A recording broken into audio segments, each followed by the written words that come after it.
Magandang tanghali po. Ako po si Teresita Trillo. Inatake po ako ng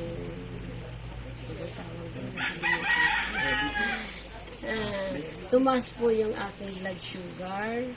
And then po dati ay, parang hopeless na ako kasi wala akong makausap, wala makatulong sa akin ang aking dapat gawin.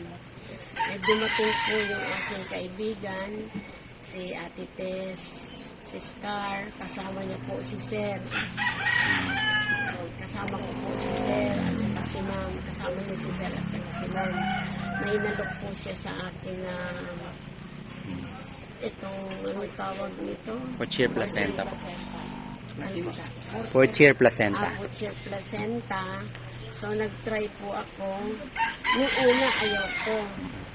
una ayoko po. Parang nahirapan ako mag-decide kasi marami na akong nalalaman na yung mga ganitong wala din naman nangyayari. So, kumuha po ako ng 5 capsule. Nag-try po ako. Yung una wala pang improvement.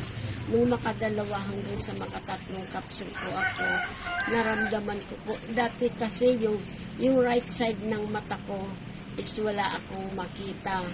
Talagang totally parang may nakaharang ba.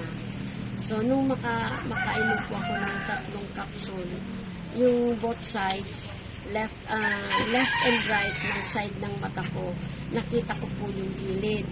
Dati hindi ko po nakikita yun.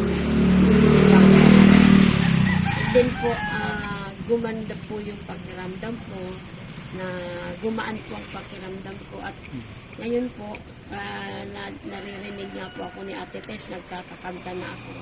Before po, talagang hopeless na at malaking pagpapasalamat ko kay Ate Tess at saka kay Sir na dumating sa buhay ko at nai-introduce nila sa akin ang placenta.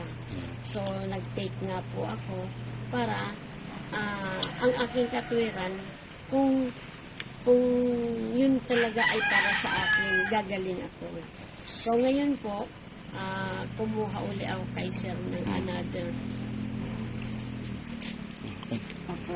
para po makainom uli ako. Thank you so much po.